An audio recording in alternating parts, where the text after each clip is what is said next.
கருத்துடைய பரசமேட அடிமை தேவன் கடந்த நாளை பாதுகாத்து இந்த நாளை தேவசல் பிரவேசிக்க அடிமைக்கு தேவதை நிறக்கம் பாராட்டினால் தேவன் அறிவித்த ஒரு வார்த்தை வாசித்து கடந்து சொல்லுவோம். கலாத்தியர் புஸ்தகம் 6ஆம் அதிகாரம் 7 10 வரைக்கும் வாசிப்போம்.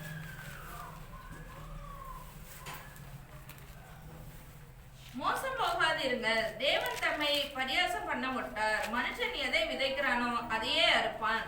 தன் மாம்சத்திற்கென்று விதைக்கிறவன் மாம்சத்தினால் அழிவை அறுப்பான். ஆவிக்கென்று விதைக்கிறவன் ஆவியினாலே நித்திய ஜீவனை அறுப்பான். நன்மை செய்கிறதில் சோர்ந்து போகாமல் இருப்போமாக. நாம் தளர்ந்து போகாதிருந்தால் ஏற்ற காலத்தில் அறுப்போம். ஆகையால் நமக்கு கிடைக்கும் சமயத்திற்கு தக்கதாக யாவருக்கும் விசேஷமாக விசேஷ குடும்பத்தார்களுக்கும் நன்மை செய்ய கடவுள். மோசம் போகாதிருங்கள். தேவன் தம்மை பரியாசமான ஒட்டார். மனுஷன் எதை விதைக்கிறானோ அதையே அறுப்பான். தான் மாம்சன்று விதைக்கிறவன் மாம்சத்தின் அறிவை அறுப்பான்.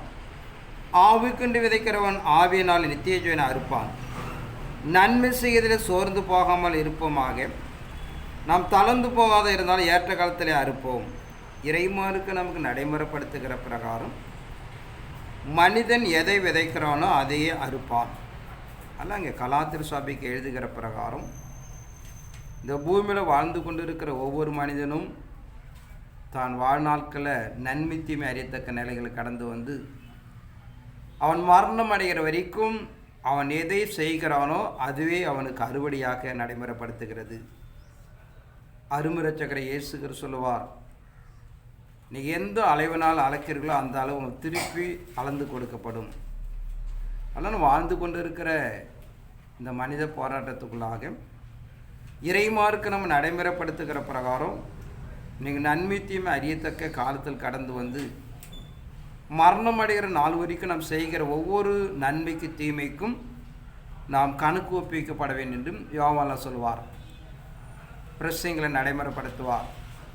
அல்ல இறைமாருக்கு நமக்கு சொல்லுகிற ஒவ்வொரு வார்த்தைக்குள்ளாக மார்க்கு நமக்கு இவ்வளமாக நடைமுறைப்படுத்துகிற பிரகாரம் இந்த பூமிக்குள்ளே வாழ்கிற வாழ்க்கை நம்ம ரொம்ப நிதானம் செய்து கொள்ளப்பட வேண்டும். அப்படி செய்து நாம் தெய்வத்திட்டத்துக்குள்ளாக நாம் கடந்து போகப்பட வேண்டும் என்று இறைமார்க்கு நம்மை நடைமுறைப்படுத்துகிறது. அல்ல வேதவாசம் நமக்கு சொல்லுகிற பிரகாரம் இந்த கடைசி காலத்தை காணப்படுற தேவனை வருகை எதிர்பார்த்து கொண்டு நம்மளோட வாழ்க்கையில் மிகவும் ஜாக்கிரதையாக காணப்பட வேண்டும் என்று சொல்லப்படுதா பார்க்கிறோம்.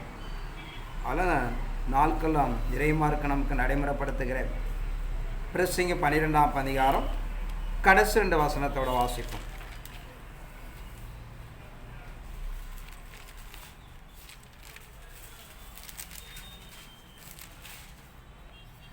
காரியத்தின் கடைத்தொகையை கேட்போமாக. தேவனுக்கு பயந்து அவர் கற்பனைகளை கைகொள். எல்லா மனுஷர் மேலும் விழுந்த கடமை இதுவே. ஒவ்வொரு கிரியையும் அந்தரங்கமான ஒவ்வொரு காரியத்தையும் நன்மையானாலும் தீமையானாலும் தேவன் நியாயத்திலே கொண்டு வருவார். காரியத்தின் கடைத்தொகையை கேட்போமாக. தேவனுக்கு பயந்து அவர் கற்பனை கைக்குள் எல்லா மனுஷனும் விழுந்த கடமை இதுவே. ஒவ்வொரு கிரையும் அந்தரங்கமான ஒவ்வொரு காரியத்தையும் நன்மையானாலும் தீமையானாலும் தேவன் நியாயத்தில் கொண்டு வருவார். ஆனால் இறைமாருக்கு நாம் சொல்லப்படுகிற பிரசித்த பெற்ற ஞானத்தில் அறிவிலும் வளர்ந்த எருசலேமில் 40 ஆண்டுகள் ஆட்சி பண்ண சாலமன் சொல்லுகிறார், காரியத்தின் கடைத்தொகை கேட்போமாக. தேவனுக்கு பயந்து அவர் கற்பனை கைக்குள் இது எல்லா மனிதனும் விழுந்த கடமை. ஒவ்வொரு கிரையும் அந்தரங்கமான ஒவ்வொரு காரியத்தையும் நாம் தேவனுக்கு முன்பாக கணக்கு ஒப்புவிக்கப்பட வேண்டும். அதனால் இறைமார்க்கு நடைமுறைப்படுத்துகிற நாம் எதை விதைக்கிறோமோ அது அறுக்கிற காலத்துக்குள்ளாக இருப்பதனாலே தேவ சன்னிதானத்துக்குள்ளாக நாம் செய்கிற ஒவ்வொரு காரியங்களும் வார்த்தைகள் இருக்கலாம், சிந்தனைகள் இருக்கலாம், செயல்கள் இருக்கலாம், நம்முடைய ஆவியத்தில் ஒவ்வொரு உறுப்புகளாக இருக்கலாம். இறைமாருக்கு நடைமுறைப்படுத்துகிற பிரகாரம் நாம் செய்துவிட்டு தூதனுக்கு முன்பாக நான் அறியாமல் செய்துவிட்டேன்னு நாம் சொல்லக்கூடாது என்று சொல்கிறது. அதில் நம்மை குறித்து இறை சன்னிதானம் அறிவிக்கிற எல்லா வார்த்தைகளும் கையாளப்படுகிறது. அதை ஆட்டுக்குட்டியார் ஜீவ புஸ்தகம் எழுதப்படுகிறது. ஒன்றுபடியாக நாம் அதை மறைக்கவும் மாற்றவும் முடியாது. ஒரு பக்கம் நாமோட மறந்துடுவோம். ஒரு 10 ஆண்டு 20 ஆண்டு செய்கிற ஒரு காரியங்கள் தேவன் சன்னிதானத்தில் அப்படியா எல்லாத்தையும் அதை வரைந்து வைத்திருக்கிறார். அவர் சமூகத்துக்குள்ளாக அவருடைய கரங்களில் இந்த உலகத்தை அவர் வரைந்து வைத்திருக்கார் என்று சொல்கிறது. ஒரு மனிதன் செய்கிற எந்த ஒரு கிரியைகளும் அவர் சமூகம் முன்பாக நிற்பதனாலே நாம் ஒன்று என்ன பண்ண முடியாது, மறைக்க முடியாது என்பதை நாம் அறிந்து கொள்ளப்பட வேண்டும். ஆனால் அதன் அடிப்படைக்குள்ளாக இறைமார்க்கம் சொல்லுகிற நன்மை செய்ததில் சோர்ந்து விடாமல் செய்யுங்கள், இறைமார்க்கம் நடைமுறைப்படுத்தவிட நம்மை நிலைப்படுத்திக் கொள்ளப்பட வேண்டும். தொடர்ந்து நாம் வாசித்து கடந்த ஒரு சில மனிதர்களை நாம் ஒப்பிட்டு அவருடைய வாழ்க்கை நடந்துகளை நாம் அறிந்து நாமல் எவ்வளவு ஜாக்கிரதையாக காணப்பட என்பதை நாம் அறிந்து கொள்ளப்பட வேண்டும். ஆதியாகமம் 27ஆம் அதிகாரம் 1 வாசிப்போம்.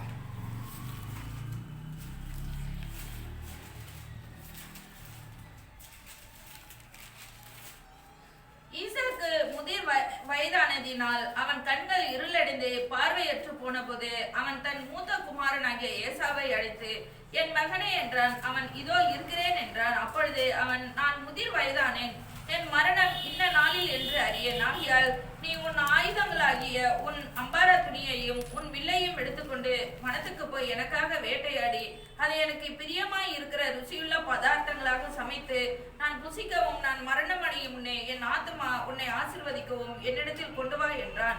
ஈசாக்கு தன் குமாரனாகிய ஏசாவோடே பேசுகையில் ரெபெக்காள் கேட்டுக்கொண்டிருந்தாள்.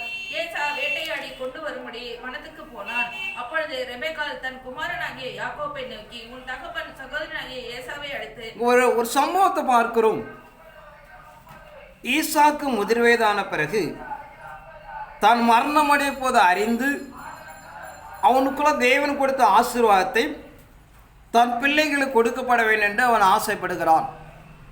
அப்படி ஆசைப்படுவதனாலே தன்னுடைய மூத்த மகன் ஏசாவை கூப்பிட்டு, நீ வனத்துக்கு போய் எப்படியாக ஒரு மிருகத்தை வேட்டையாடி அதை சமைத்து கொண்டு வா, நான் சாப்பிட்டு விட்டு என்ன பண்ண போகிறேன், உன்னை ஆசீர்வதிக்க போகிறேன் என்று சொல்கிறான்.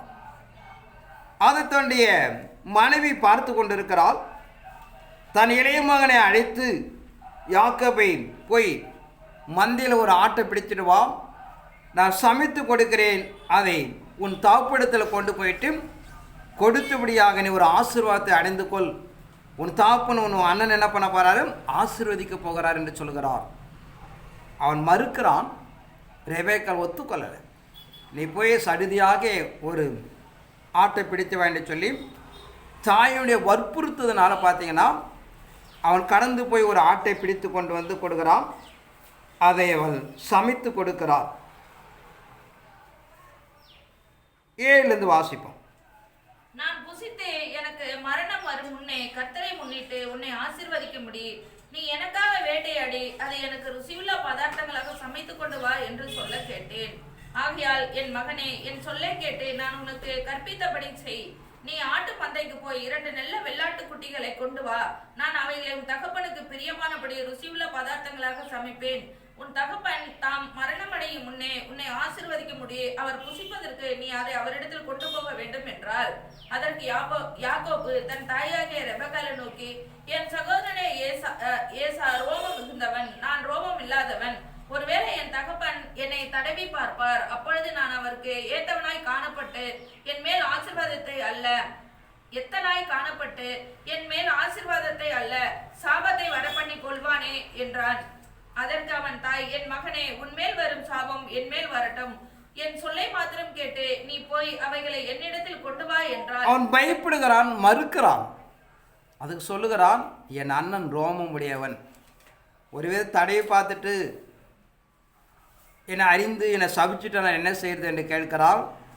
அதற்கு உன் சாபம் என் மேல் வரட்டும் என்று சொல்லி அங்கே அனுப்பப்படுவதாக பார்க்கிறோம். அவன் கடந்து போய் அப்படியாக வேறு வழி இல்லாமல் ஆட்டுக்குட்டியை பிடித்து வருகிறான். அது சமைத்து கொடுத்தபடியாக அவன் போய் தன் தாப்படுறது நிறைய சம்பவம் நடக்கிறது பார்க்கிறான். குரல் பார்த்தீங்கன்னா யாக்கோபு போல இருக்கிறது, ஆனால் உடம்பு தடையை பார்த்தா ஏசா போல இருக்கிறதெல்லாம் அவன் சொல்லுகிறான். அப்படி சொல்லி அவன் அந்த ஆசீர்வாதத்தை பெற்றுக்கொண்டு வருகிறான். சற்று நேரம் கழித்து தாண்டிய மூத்த மகன் வருகிறான். அவன் ஒரு மிருகத்தை சமைத்து எடுத்துக்கொண்டு போகிறான். அப்போது இதோ நான் ஏசா வந்திருக்கேன், அப்பா நீ இந்த ஆகாரம் சாப்பிட்டு நீ என்னை ஆசீர்வதி என்று சொல்லுகிறான். இப்போது கடந்து வந்தது யார் என்று கேட்கிறான். அப்போது இப்படியாக என் சகோதரன் யாக்கோபு கடந்து வந்து இந்த ஆசீர்வாதத்தை அடைந்து கொண்டானே என்று சொல்லி அவன் வேதனைப்படுகிறான் என்று பார்க்கிறோம். 25ஆம் அதிகாரம் 27 வாசிப்போம். இந்த பிள்ளைகள் பெரியவர்களான போது ஏசா வேட்டையில் வல்லவனும் மனசஞ்சரியுமாய் இருந்தான். யாக்கோபு குணசாலியும் கூடாரவாசியுமாய் இருந்தான். ஏசா வேட்டையாடி கொண்டு வருகிறது ஈசாக்கினுடைய வாய்க்கு ருசிகரமாய் இருந்ததினாலே ஏசாவின் மேல் பட்சமாய் இருந்தான். ரெபேக்காலோ யாக்கோபின் மேல் பட்சமாய் இருந்தாள். ஒரு நாள் ஏசா வெளியிலிருந்து களைத்து வந்தபோது யாக்கோபு கூழ் சமைத்துக் கொண்டிருந்தான். அப்பொழுது ஏசா யாக்கோபை நோக்கி, அந்த சுவப்பான கூழிலே நான் சாப்பிட கொஞ்சம் இளைத்திருக்கிறேன் என்றான். இதனாலே அவனுக்கு ஏதோம் என்கிற பேர் உண்டாயிற்று. அப்பொழுது யாக்கோபு, உன் சேஷ்டபுத்திர பாகத்தை இன்று எனக்கு விற்றுப்போடு என்றான். அதற்கு ஏசா, இதோ நான் சாக போகிறேன், இந்த சேஷ்டபுத்திர பாகம் எனக்கு என்னத்திற்கு என்றான். அப்பொழுது யாக்கோபு, இன்று எனக்கு ஆணையிட்டு கொடு என்றான். அவன் யாக்கோபுக்கு ஆணையிட்டு தன் சேஷ்டபுத்திர பாகத்தை அவனுக்கு விற்று போட்டான். இங்க ஒரு சம்பவத்தை பார்க்கிறோம். ஏசா வேட்டையாடிட்டு கடந்து வருகிறான். ஒரு மிருகமும் கிடைக்கல, ரொம்ப அலைச்சலாக கடந்து வருவனாலே அங்கே யாக்கோபு கூழ் சமைத்து கொண்டு இருக்கிறான். இப்போ என்ன நடக்குதுன்னு பார்த்தீங்கன்னா, எனக்கு கொஞ்சம் கூழ் கொடுன்னு கேட்குறான். நான் ஒரு கூழ் தரப்பட வேண்டும்னா ஒரு சேஷ்டபுத்திர பார்த்து எனக்கு கொடுத்துரு. பொதுவாக குடும்பத்தில் பார்த்தீங்கன்னா மூத்த பிள்ளைக்கு ஒரு பாகம் கூட்டி கொடுப்பாங்க. அதை கொடுத்து நான் அவனுக்கு கூழ் தருகிறேன்னு சொல்லுகிறான். அதற்கு சொல்லுகிறான், நான் தான் சாக போகிறேனே, நான் இந்த சேஷ்டபுத்திர பார்த்து வைத்து நான் என்ன செய்ய போகிறேன் என்று சொல்லி எடுத்துக்கொள்ள என்று சொல்லுகிறான். அதற்கு நீ ஆணையிட்டு கொடு என்று சொல்லுகிறான். அவன் ஆணையிட்டு கொடுத்துட்டு அதை வாங்கி கொள்கிறான் என்று பார்க்கிறோம். இந்த 2 முறை யாக்கோபுடியாக ஏசாவை ஏமாற்றினதினாலே ஒரு பக்கம் தான் தகப்பனிடத்திலிருந்து ஆசீர்வாதத்தை பெற்றுக்கொண்டதை அறிந்து தன்னை கொன்று விடுவான் என்று சொல்லி என்ன செய்யறான்னு பார்த்தீங்கன்னா, தான் மாமன் வீட்டுக்கு அவன் கடந்து போகிறான் என்று பார்க்கிறோம். ஆனால் இறை சன்னிதானத்துக்குள்ளாக ஒரே தாயின் வயிற்றில் பிறந்த இரட்டை பிள்ளைகள் வாழ்க்கையில் வளர்ந்து வரும்போது சில கஷ்ட நஷ்டங்கள் காணப்படுகிறது. அதை பயன்படுத்தி யாக்கோபுடியாக அந்த நன்மை எப்படி அவன் பெற்றுக்கொள்கிறான் என்று பார்க்கிறோம். அதனாலே அந்த நிலைகளை அறிந்த தன் சகோதரனால் ஏன் சாகப்பட வேண்டும் என்று சொல்லி அவன் தன் மாமன் வீட்டு ஆகிய லாபான் வீட்டுக்கு அப்படியாக அவன் கடந்து போகிறான் என்று பார்க்கிறோம். ஆதியாகமம் 30ஆம் அதிகாரம் 26 வாசிப்போம்.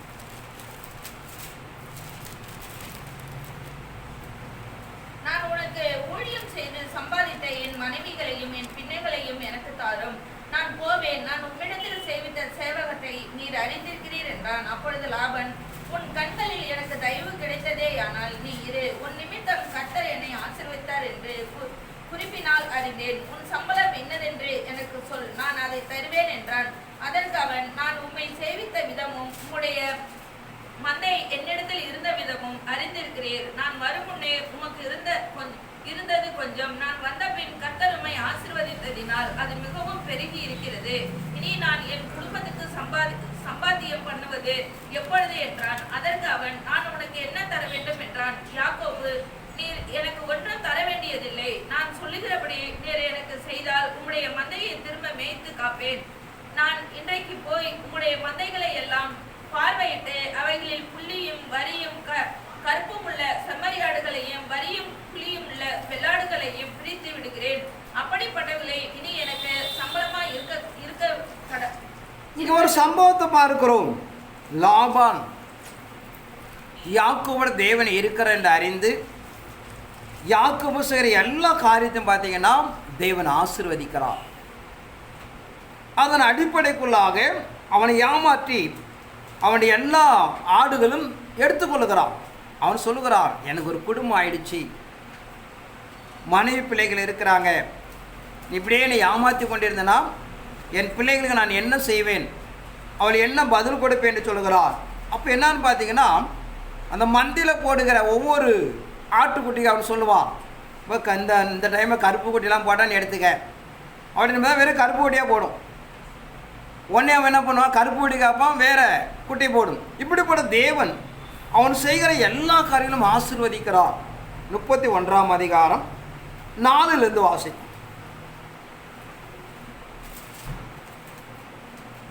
அப்பொழுது யாக்கோபு ராகேலையும் லேயாலையும் வெளியிலே தன் மந்தையிடத்தில் அழைப்பித்து அவர்களை நோக்கி, உங்கள் தகப்பனுடைய முகம் நேற்று முந்தைய நாள் இருந்தது போல இருக்கவில்லை என்று எனக்கு தோன்றுகிறது. ஆனாலும் என் தகப்பனுடைய தேவன் என்னோட கூட இருக்கிறார். என்னால் இயன்ற மட்டும் நான் உங்கள் தகப்பனுக்கு ஊழியம் செய்தேன் என்று நீங்கள் அறிந்திருக்கிறீர்கள். உங்கள் தகப்பனோ என்னை வஞ்சித்து என் சம்பளத்தை 10 முறை மாற்றினான். ஆனாலும் அவன் எனக்கு தீங்கு செய்ய தேவன் அவனுக்கு இடம் கொடுக்கவில்லை. புள்ளியுள்ளவைகள் உன் சம்பளமாய் இருக்கும் என்று அவன் சொன்னபோது ஆடுகள் எல்லாம் புள்ளியுள்ள குட்டிகளை போட்டது. கலப்பு நிறமானவைகள் உன் சம்பளமாய் இருக்கும் என்று அவன் சொன்னபோது ஆடுகள் எல்லாம் கலப்பு நிற குட்டிகளை போட்டது. விதமாய் தேவன் உங்கள் தகப்பனுடைய ஆடுகளை எடுத்து எனக்கு தந்தார். ஆடுகள் பொழியும் காலத்திலே நான் கண்ட சொப்பனத்தில் என் கண்களை ஏறெடுத்து பார்க்கும்போது ஆடுகளுடைய பொழியும் கடாக்கள் கலப்பு நிறமும் கருப்பு நிறமும் புள்ளியும் வரியும் உள்ளவைகளாய் இருக்க கண்டேன். அன்றையும் தேவதூதன் ஒருவர் சொப்பனத்தில், யாக்கோபே என்றார். இதோ இருக்கிறேன் என்றேன். அப்பொழுது அவர், உன் கண்களை ஏறெடுத்து பார், ஆடுகளோட பொலிவையும் கடாக்களையும் கருப்பு நிறமும் புள்ளியும் வரியும் உள்ளவைகளை இருக்கிறது. லாபன் உனக்கு செய்கிற யாவையும் கண்டேன். நீ தூணுக்கு அபிஷேகம் செய்து எனக்கு ஒரு பொருத்தனை பண்ணின பெத்தேலிலே உனக்கு தரிசனமான தேவன் நானே. இப்பொழுதே நீ எழுந்து இந்த தேசத்தை விட்டு. இங்க பார்க்கிறோம், அவன் மாற்றுவதெல்லாம் மாறி போகிறது. 7ஆம் வசனம், உங்கள் தாப்பனாக என்னை வஞ்சித்து என் சம்பளத்தை 10 முறை மாற்றினார். ஆனால் அவன் எனக்கு தீங்கு செய்ய தேவன் அவனுக்கு இடம் கொடுக்கப்படவில்லை. 1 முறை 2 முறை இல்லை, அவன் சம்பளத்தை 10 முறை மாற்றினான் என்று சொல்லுகிறது. ஆனால் நாம் ஒரு பக்கம் தன் சகோதரன் ஏசாவை அவன் ஏமாற்றி கடந்து வந்திருந்தாலும் அவன் போகிற இடத்துல பார்த்தீங்கன்னா ஒரு ஏமாற்றத்தை அடைகிறான். ஆதியாகமம் 29ஆம் அதிகாரம் 16 வாசிக்கும். லாபனுக்கு 2 குமாரத்திகள் இருந்தார்கள். மூத்தவள் பேர் லேயாள், இளையவள் பேர் ராகேல். லேயாளுடைய கண்கள் கூச்ச பார்வையாய் இருந்தது. ராகேல் ரூபவதியும் பார்வைக்கு அழகானவளுமாய் இருந்தாள்.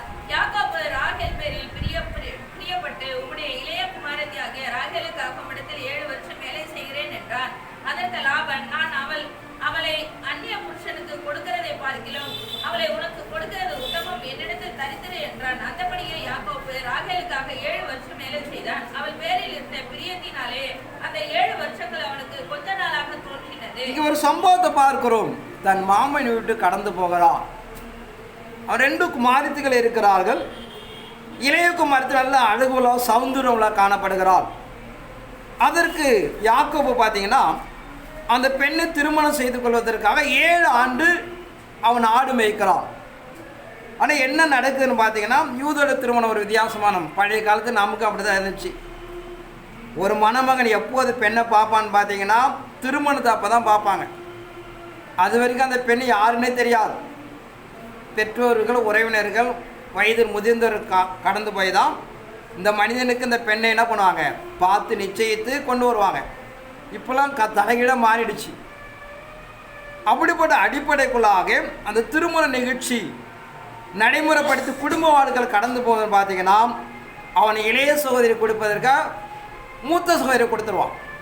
அவன் வந்து கேட்பான், நான் இளைய சகோதரிக்கு தானே நான் ஆடு மேய்ச்சேன், நீ எப்படி மூத்த சகோதரி திருமணம் கொடுக்கலான்னு கேட்கப்படும் போது, எங்கள் வழக்க பிரகாரம், எங்களுடைய சமூக எங்களுடைய ஊர் வழக்க பிரகாரம் இளைவல் மூத்தவள் இருக்கும்போது என்ன பண்ணக்கூடாது, இளைவலை கொடுக்க கூடாது என்று சொல்லி அவன் சொல்லுகிறான். மீண்டும் இளைவலுக்கு இன்னும் ஒரு 7 ஆண்டு ஆடு மேய்க்கிறான். நம்ம என்ன அறிந்து கொள்ளப்பட வேண்டும் பார்த்தீங்கன்னா, யாக்கோபு தான் அறிவு ஞானத்தை பயன்படுத்தி ஏசாவை ஏமாற்றினாலும் அவன் ஒரு இடங்கள் அப்படியாக அவன் அறிவு ஞானம் என்ன பண்ண முடியல, ஜெயிக்க முடியல. தான் திருமண காரியங்கள் அப்படியாக ஏமாற்றப்படுகிறான். தான் தொழில்துறை நீங்கள் பார்த்தீங்கன்னா 1 முறை 2 முறையில் அவன் சம்பளம் 10 முறை மாற்றப்பட்டது என்று பார்க்கிறோம். அதனால் நம்ம அறிந்து கொள்ள ஒரு நிகழ்வு. நம்மளோட வாழ்க்கையில் வாய்ப்பு கிடைக்குது, சூழ்நிலை இருக்குது என்பதனாலே நாம் தவறு செய்து விடக்கூடாது. இன்றைக்கி இருக்கிற எம்ப்ளாயெல்லாம் பார்த்தீங்கன்னா 198 பேர் எடுத்துக்கொள்ளலாம். எல்லாம் லஞ்சம் வாங்கி பாவங்களை சம்பாதிச்சு தன் குடும்பங்களுக்கு என்ன பண்ணுறாங்க, ஒரு பலியாக வச்சுட்டு போகிறாங்க.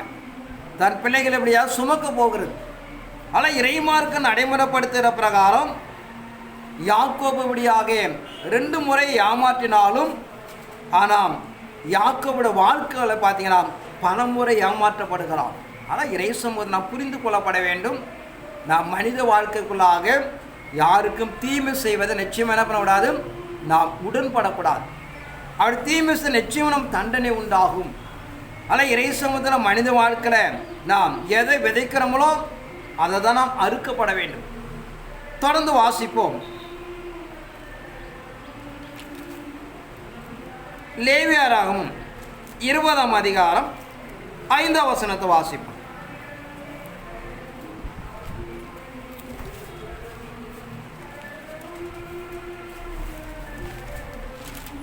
நான் அந்த மனிதனுக்கும் அவன் குடும்பத்துக்கும் விரோதமாக எதிர்த்து நின்று அவனையும் அவன் பிறகே மோலேகை உபச்சார மார்க்கமாய் பின்பற்றின யாவரையும் தங்கள் ஜனத்தில் இராதபடிக்கு அற்புண்டு போக பண்ணி.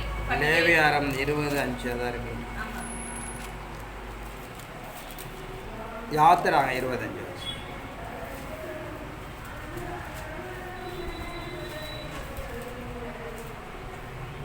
நீ அவைகளை நமஸ்கரிக்கவும் சேவிக்கவும் வேண்டாம். உன் தேவனாகிய கர்த்தராய் இருக்கிற நான் எரிச்சலுள்ள தேவனாய் இருந்து என்னை பகைக்கிறவர்களை குறித்து பிதாக்களுடைய அக்கிரமத்தை பிள்ளைகளிடத்தில் 3ஆம் 4ஆம் தலைமுறை மட்டும் விசாரிக்கிறவராய் இருக்கிறேன். நீ அவனை நமஸ்கரிக்கவும் சேவிக்க வேண்டாம். உன் தேவனாகிய கர்த்தராய் இருக்க நான் எரிச்சலுள்ள தேவனாய் இருந்து என்னை பகைக்கிறவர்களை குறித்து பிதாக்களுடைய அக்கிரமத்தை பிள்ளையிடத்திலும் 3ஆம் 4ஆம் தலைமுறை மட்டும் விசாரிக்கிற இருக்கிறேன். இஸ்ரவேல் ஜனங்களுக்கு 10 கட்டளை கொடுக்கிறார். அதில் ஒரு கட்டளை சொல்லுகிறார், ஒரு மனிதன் செய்கிற பாவங்கள் அவன் சுமப்பது மாத்திரமில்லாமல் 3ஆம் 4ஆம் தலைமுறை வரைக்கும் சுமக்கப்பட வேண்டும். நீங்கள் அறிந்து கொள்ளுங்கள், நம்முடைய மனித வாழ்க்கையில் செய்யப்படுகிற தவறு நாம் தண்டிக்கப்படுவது மாத்திரமில்லாமல் அது 3ஆம் 4ஆம் தலைமுறைக்கு கடந்து போவதாக வேதம் சொல்லுகிறது. அதான் நாம் பாவம் செய்வதை விட்டுவிட வேண்டும். ஏதோ பாவம் செய்வதனால நம்முடைய வாழ்க்கையில் பாதிப்பது மாத்திரமல்லாமல் 3ஆம் 4ஆம் தலைமுறை வரைக்கும் கடந்து போகிறது. நீங்கள் பூமிக்குள்ளாக நீங்கள் பார்த்தீங்கன்னா நாம் நிறைய வாழ்க்கையில் பார்க்கிறோம். ஒரு சிறு குழந்தை பிறந்து வளர்ந்து வருகிறது, பல தன்மைகளை பார்க்குறோம். பேச முடியாமல் இருக்கிறாங்க, வியாதியில் பிறக்கிறாங்க, இப்படி நிறைய தன்மைகளை பார்க்குறோம். நம்ம எல்லாம் யோசிப்போம், ஒரு குழந்தைக்கு ஏன் இப்படி வரணும் இதெல்லாம் யோசிக்கிறோம். ஆனால் இறையமாக இருக்கிற நடைமுறைப்படுத்துகிற பிரகாரம், ஏன்னா நாம் நிறைய பார்க்குறோம், வியாதியாக இருக்கலாம், கஷ்டங்களாக இருக்கலாம், பலவீனமாக இருக்கலாம். ஒரு 5-6 சம்பவம் உண்டு. அதில் ஒரு பார்ட்டு பார்த்தீங்கன்னா பாவம், பிசாசினால் உண்டாகிறது, சரீர குறைவினால் உண்டாகிறது, இப்படி பல நிலைகளில் ஒரு வியாதி வந்தாலும் அதில் ஒரு பார்ட்டு என்னென்னு பார்த்தீங்கன்னா பாவம் என்று பார்க்குறோம். இப்படி விட பாவத்தினாலே தன் சந்ததிகள் இப்படியாக சேதப்படுத்தப்படுகிறார்கள். அதெல்லாம் 3ஆம் 4ஆம் தலைமுறை வரைக்கும் நாம் செய்கிற பாவங்கள் நாம் சுமப்பது மாத்திரமில்லாமல் தன் பிள்ளைகள் மத்தியிலும் கடந்து போவதாக வேதம் சொல்லுகிறது. ஆனால் பாவம் செய்வதில் ரொம்ப ஜாக்கிரதையாக இருக்கப்பட வேண்டும். அதுவே தேவன் ஆசீர்வாதத்தை ஒப்புவிக்கிறார். தாவீது சொல்லுகிறார், நான் 1000 தலைமுறை இறக்க செய்வேன். ஒரு மனிதன் நன்மை செய்வதை நீங்கள் பார்த்தீங்கன்னா அது 1000 தலைமுறை என்று சொல்லுகிறார். ஆனால் தாவீது ராஜா பிறகு சாலமோன் பெற்றுக்கொள்கிறான். ஏன்னா வேதத்தை நிறைய உடன்படிக்கை வைத்திருக்கிறான். நான் சொல்லுகிற கட்டளையும் கற்பனையும் கை கொள்ளப்படும் போது இந்த சொல்லப்படுற எல்லா ஆசீர்வாதம் உண்டாகும் என்று சொல்லுகிறான். அதை நம்ம கை கொள்ளாத போகும்போது அதை இழந்து போகிறோம். சாலமோன் வீழ்ச்சி அடைந்தாலும் தன் மகனுக்கு ஒரு பாட்டை கொடுத்துட்டு போகிறான். ஆனால் இறைமார்க்கம் இறை சன்னிதானம். ஆனால் வாக்கு தத்துவத்தை பார்த்தீங்கன்னா சாலமோன் இழந்து போகிறார். 1 தலைமுறை 2 தலைமுறை இல்லைங்க, 1000 தலைமுறை. அது எங்கே கொண்டு போகிறான்னு பார்த்தீங்கன்னா தாவீதின் குமாரனாகிய இயேசு கிறிஸ்து. நான் வம்ச வரலாறுல பார்க்குறோம். மத்தேயுவில் பார்த்தீங்கன்னா தாவீது குமாரனாகிய இயேசு கிறிஸ்து. சாலமோன் பெற்றுக்கொள்கிற தன்மை தேவ சமூகத்தில் இழந்து போனதனாலே அவனை தூக்கி எறிஞ்சிட்டார். தாவீதின் திறவுகளை நான் இயேசு கிறிஸ்து கொடுப்பேன்னு சொல்லுகிறார். ஆனால் தாவீது கொடுக்க வாக்கு தத்துவம் உண்மையை யார் அடையன்னு பார்த்தீங்கன்னா சாலமோன் தான். அதை இழந்து போனதுனால அந்த ஸ்தானத்தை யாரை கொண்டு நிறுத்துறான்னு பார்த்தீங்கன்னா தான் இயேசு கிறிஸ்து கொண்டு நிறுத்துகிறார். ஆனால் நாம் இயேசு கிறிஸ்து பார்த்தீங்கன்னா 1000 தலைமுறை என்று சொல்கிற ஆசீர்வாதத்தை அவர் சுமந்து கொள்கிறார். முதலாவது மீண்டும் அவர் 2ஆம் முறை இந்த பூமிக்குள்ளே வந்து 1000 வருஷம் ஆட்சி செய்ய போகிறார். தொடர்ந்து புதியவனை கடந்து போகிறார் என்று பார்க்கிறோம். அதனால் புரிந்து கொள்ளுங்க, ஒரு பாவம் செய்தால் 4 தலைமுறை வரைக்கும் கடந்து போகிறது. அதே ஒரு நன்மை செய்தீங்கன்னா அது 1000 தலைமுறை வரைக்கும் நம்மை பின்பற்றுக்குது என்று சொல்லுகிறது. ஆனால் நம்ம எது வேண்டியமே நீங்களே தீர்மானித்துக் கொள்ளுங்கள். அதான் காலத்தின் கட்டாயமாக இறைமார்க்கு நடைமுறைப்படுத்துகிற பிரகாரம் நீங்கள் உலக வாழ்க்கை சொல்லுவாங்க. நெருப்பு திங்கிற என்ன பண்ணோம், கரியை கக்கணும்னு சொல்லுவாங்க. நெருப்பத்துனா கரியை தான் கைக்குதான் ஆகணும். அதனால் இறைமார்க்கு நம்ம நடைமுறைப்படுத்துகிற பிரகாரம் நம்மளோட வாழ்க்கையில் அப்படியே ரொம்ப தெளிவாக இருக்கப்பட வேண்டும். அப்படி இருந்து நாம் கடந்து போய் தெய்வத்திட்டத்தை நிறைவேற்றுவது ஜாக்கிரதைப்பட வேண்டும். அடுத்தபடியாக ஒரு தெய்வ மனுஷனை பார்ப்போம், பவுலை பார்ப்போம். அப்போஸ்தலர்களுடைய 9ஆம் அதிகாரம் 1 வாசிப்போம்.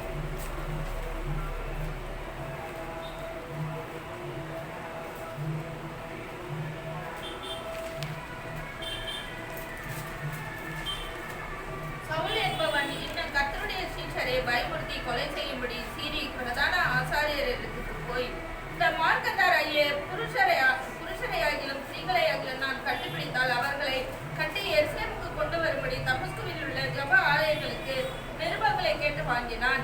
அவன் பிரயாணமாய் போய் தமஸ்குவுக்கு சமீபித்த போது தடிச்சியிலே வானத்திலிருந்து ஒரு ஒளி அவனை சுற்றி பிரகாசித்தது. அவன் தரையிலே விழுந்தான். அப்பொழுது சவுலே, சவுலே, நீ என்னை ஏன் துன்பப்படுத்துகிறாய் என்று தன்னுடனே சொல்லுகிற ஒரு சத்தத்தை கேட்டான். அதற்கு அவன், ஆண்டவரே, நீர் யார் என்றான். அதற்கு கர்த்தர், நீ துன்பப்படுத்துகிற இயேசு நானே. உள்ளில் உதைக்கிறது. சவுல் என்ப இன்னும் கர்த்தருடைய சிஷ்யரை பயமுறுத்தி கொலை செய்யும்படி சீரி பிரதான ஆசாரியத்தில் போய் தன் மார்க்கத்தாரைய புருஷரையாக மிஸ்திரியாகிலும் தான் கண்டுபிடித்தால் அவளை கட்டி எருசலேமை கொண்டு போகும்படி தமஸ்குவில் ஜபாலயங்களுக்கு நிருபங்களை கேட்டு வாங்கினான். அவன் பிரயாணமாக போய் தமஸ்கு சமீபித்த போது சடிதே வானத்து ஒரு ஒளி அவனை சுற்றி பிரகாசித்தது. அவன் தரையில் விழுந்தான். அப்போ சவுலே, சவுலே, நீ ஏன் துன்பப்படுத்துகிறான் என்று தன்னுடன் சொல்கிற சத்தத்தை கேட்டான். மோசே பிரமாணத்தை பெற்றுக்கொண்ட சவுல் இயேசு கிறிஸ்துவின் நாமத்தை அறிவிக்கிற ஒரு கூட்டத்தை தண்டிப்பதற்கும் அடிப்பதற்கும் கொலை செய்வதற்கும் அவன் நிருபத்தை வாங்கி கொண்டு போகிறான். ஸ்தேவான் மரணம் அடையும் போது அவன் அருகாமல் நின்று கொண்டிருந்தான் என்று சொல்லுகிறது. இப்படி பல இயேசுவின் நாமத்தை தொழுது கொண்ட சீஷர்களை அவன் அடிப்பதற்கு, துன்புறுத்துவதற்கும், கொலை செய்வதற்கு தயாராக நடைமுறைப்படுத்தினான். ஆனால் இறை சமூகத்துக்குள்ளாக நம்முடைய வாழ்க்கை நாம் நிதானித்துக் கொள்ளப்பட வேண்டும். தொடர்ந்து அவன் கடந்து போகும்போது இயேசு அவனை சந்திக்கிறார். அவன் சடிதை கீழே விடுகிறார். சவுலே, சவுலே, நீ ஏன் துன்பப்படுத்துகிறாய் என்று ஒரு சத்தம் உண்டாகிறது. அவன் யார் என்று கேட்கிறான். நீ துன்பப்படுத்துகிற கிறிஸ்து நானே என்று சொல்லப்படுதா பார்க்கிறோம். ஒன்று நாம் இதில் புரிந்து கொள்ளப்பட வேண்டும். ஒரு மனிதன் நம்ம மேல் ஒரு கல்லை விட்டு எறிகிறான்னு சொன்னால் அங்கே இயேசு சொல்லுகிறார், நீ அந்த ஜனங்களை துன்பப்படுத்தலை, இயேசுவாகி என்னை துன்பப்படுத்துகிறாய் என்று சொல்கிறது. இயேசு வாக்கு கொடுக்கிறான், உன்னை தொடுகிறவன் என் கண்மனை தொடுகிறான் என்று சொல்லி. இந்த பூமியில் காணப்படுற எந்த ஒரு மனிதனும் தாம் தெய்வ ஜனங்களை அவர் துன்புறுத்தும் போது, உபத்திரம் தொடப்படும் போது அது தேவனை நேரடியாக சாரக்கூடியது. தேவன் கொஞ்சம் கிருபையின் காலம் என்பதனாலே, ஒரு பொறுமையின் காலம் என்பதனாலே கொஞ்சம் காலம் தள்ளி போகலதான். ஆனால் தண்டனை தண்டனை என்பதை மாத்திரம் நாம் அறிந்து கொள்ளப்பட வேண்டும். ஆனால் நாம் தேவ ஜனங்களாக இருக்கலாம். நன்மை துன்பப்படுத்துகிற, உபத்திரப்படுத்துகிற எந்த ஒரு மனிதன் தண்டித்து போய் ஆகப்பட வேண்டும். கடவுளை தண்டனை கொஞ்சம் லேட்டாகும், அவ்வளோதான். ஆனால் தண்டனையில் நாம் ஒருபோதும் காப்பாற்றிக் கொள்ள முடியாது. ஆனால் நாம் நிலைப்பு அதனால தான் நீங்கள் பார்த்தீங்கன்னா பாடுகளை சகிக்கிற பாக்கியவான். நீங்கள் பாடுகளை சுமதுன்னா ஆளுகள் செய்ய முடியும். அதான் பூமியில் இருக்கிற எந்த ஒரு தெய்வ ஜனத்து மத்தியிலும் பிறனால் உருவாக்கப்பட ஒரு காரியம் அவன் தண்டனையை அணிந்தாகப்பட வேண்டும். அவன் தேவனுடைய பாருங்க ஒருவர் தப்பித்து கொள்ள முடியாது. ஆனால் நான் புரிந்து கொள்ள, நம்மை ஒருவன் துன்புறுத்துகிறான், வேதனைப்படுத்தான்னு சொன்னால் நிச்சயமாக அவனுக்கு நாட்கள் கூலி உண்டு. அவன் தேவனுடைய பாரு தப்பித்தே போக முடியாது. அதேபோல் நீங்கள் நன்மை செய்யப்படும் போது அதற்கேற்ற கூலியை கர்த்தர் உங்களுக்கு கொடுப்பார். ஆனால் பலமுறை சொல்கிற விஷயங்கள், நாம் செய்கிற எந்த ஒரு உபகாரமும் தேவனை சார்ந்து செய்யுங்கள், தேவன் நமக்கு திருப்பி கொடுப்பார். அதன் அடிப்படைக்குள்ளாக இப்படிப்பட்ட நிகழ்வை நடைமுறைப்படுத்துகிறோம். 2 கொரிந்தியர் 12ஆம் அதிகாரம் 7 - 9 வரைக்கும் வாசிப்போம்.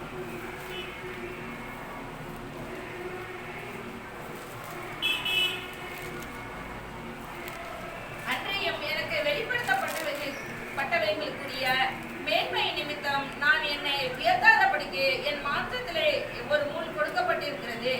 என்னை நான் உயர்த்தாதபடிக்கு அது என்னை குட்டும் சாத்தானுடைய தூதனாய் இருக்கிறது. அது என்னை விட்டு நீங்கும்படிக்கு நான் 3 தரம் கர்த்தரிடத்தில் வேண்டிக் கொண்டேன். அதற்கு அவர், என் கிருபை உனக்கு போதும், பலவீனத்திலே என் பலன் பூரணமாய் விளங்கும் என்றார். அன்று எனக்கு வெளிப்படுத்தப்பட்டவர்களுக்குரிய மேன்மை நிமித்தம் நான் என்னை உயர்த்தாதபடிக்கு என் மாம்ச முள் கொடுக்கப்பட்டது. என்னை நான் உயர்த்தாதபடிக்கு அது என்னை குட்டும் சாத்தாண்ட தூதா இருக்கிறது. ஆனால் இறைமார்க்கு நடைமுறைப்படுத்துகிற பிரகாரம் அவன் பெரிய கிரியை செய்கிறான். அவனை பார்த்து அசுத்தாவிகளாக ஓடுகிறது, மரித்தரை எழுப்பத்தக்க கிரியை உண்டாகிறது. அவன் மேல் போட்டிருக்கிற ஆடைகள் நோயாளி மேலே போடும்போது அவன் குணமடைகிறார்கள். இப்படிப்பட்ட ஒரு பலத்த அற்புதம் நடக்கிறது. ஆனால் அவனுக்குள்ளாக பார்த்தீங்கன்னா ஒரு முள் கொடுக்கப்பட்டிருக்கிறது. என்னை உயர்த்தாதபடிக்கு அது என்னை நடத்துகிறது என்று சொல்கிறார். நீங்கள் அந்த ஊழிய காலத்தில் பார்த்தீங்கன்னா இயேசு அவனை தொடரும்போது 2 கண்கள் குருடாக்கப்படுகிறது. அதன் பிறகு 3 நாள் பிறகு அவன் கண்கள் தெரிகிறது. அதிலிருந்து ஒரு செதில் விடுகிறது. அவனுடைய கண்களை பார்த்தீங்கன்னா ஒரு உள் புண்ணுண்டாகி அதில் சீழ்வடைஞ்சுக்கிட்டே இருக்கு. இவ்வளவு அற்புதங்கள் அதிர்ச்சி நடைமுறைப்படுத்துகிறது. ஆனால் பவுலுக்கு மாத்திரம் குணம் கிடைக்கல. அவன் 2-3 முறை நாம் ஜெயித்தேன்னு கேட்கிறான். ஆனால் தேவன் இப்படியாக என் கிருபை அவனுக்கு போது என்று சொல்லிட்டு போயிட்டான். காரணம் என்னான்னு பார்த்தீங்கன்னா, அவன் முற்காலங்களில் 1ஆம் நூற்றாண்டில் இயேசு நாமத்தை தரித்திருந்த ஜனங்களை அவன் கொல்லவும் அடிக்கவும் துன்புறுத்தவும் ஒரு பெரிய அதிகாரத்தை பெற்று வேதனைப்படுத்தின ஒரு மனிதன். அவன் தேவனை ஏற்றுக்கொண்டாலும் பிரயாசப்பட்டு கடந்து போனாலும் அவனுக்குள்ளாக ஒரு முள் கொடுக்கப்பட்டது என்று சொல்கிறது. 2 கொரிந்தியர் 11ஆம் அதிகாரம் 23 - 25 வரைக்கும் வாசிப்போம். அவர்கள் கிறிஸ்துவின் ஊழியக்காரரா? நான் அதிகம் புத்தியீனமாய் பேசுகிறேன். நான் அதிகமாய் பிரயாசப்பட்டவன், அதிகமாய் அடிப்பட்டவன், அதிகமாய் காவல்களில் வைக்கப்பட்டவன், அநேக தரம் மரண அவதியில் ஆக்கப்பட்டவன். யூதர்களால் ஒன்று குறைய 40 அடியாக 5 தரம் அடிப்பட்டேன். 3 தரம் விலாறுகளால் அடிப்பட்டேன். 1 தரம் கல்லெறியுண்டேன். 3 தரம் கார்பன் தேசத்தில் இருந்தேன். அவர் கிறிஸ்துடைய ஊழியக்காரரா? நான் அதிக புத்தினமாக பேசுகிறேன். நான் அதிகமாக பிரயாசப்பட்டவன், அதிகமாக அடிப்பட்டவன், அதிகமாக காவலில் வைக்கப்பட்டவன், அநேக தரம் மரணம் அவதியில் ஆகப்பட்டவன், யூதர்களை ஒன்று குறை 40 அடியாக 5 முறை அடிப்பட்டவன். ஒரு பக்கம் தேவனுடைய வார்த்தை சுமந்து போனாலும் அவன் அநேகத்தர் அடிக்கப்பட்டவன், பாடுகளை சுமந்தவன். ஏன் இப்படி நிகழ்வு நடந்ததுன்னு பார்த்தீங்கன்னா, அவன் முற்காலத்தில்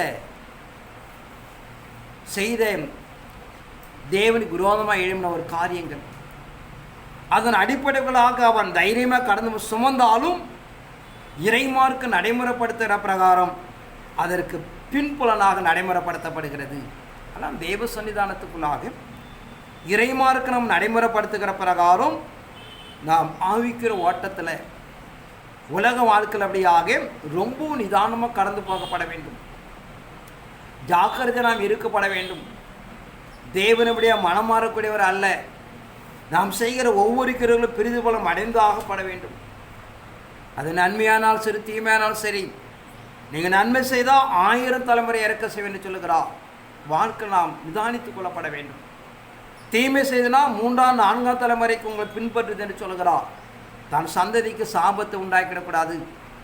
தன் சந்ததிக்கு அப்படியாக இழப்பு உண்டாக்கிடக்கூடாது. நான் நன்மைகளை செய்த தன் சந்ததிக்கு அப்படியாக 1000 தலைமுறை அப்படியாக நன்மையை சேமித்து வைக்கப்பட வேண்டும். அதான் தேவனுடைய பார்வையில் நான் ஒருவர் என்ன பண்ணாலும் தப்பி பிழைக்க முடியாது, கடந்து போக முடியாது. ஆனால் இறைமார்க்கு நாம் எதிர்பார்க்கிறோமாக தன் ஆவிக்கிற வாழ்க்கை நாம் சரியாக நாம் அறிந்து கொள்ளப்பட வேண்டும். அடுத்து ஆபிரகாமுடைய வாழ்க்கையில் ஒரு சம்பவத்தை வாசிப்போம். ஆதியாகமம் 22ஆம் அதிகாரம் 1 வாசிப்போம்.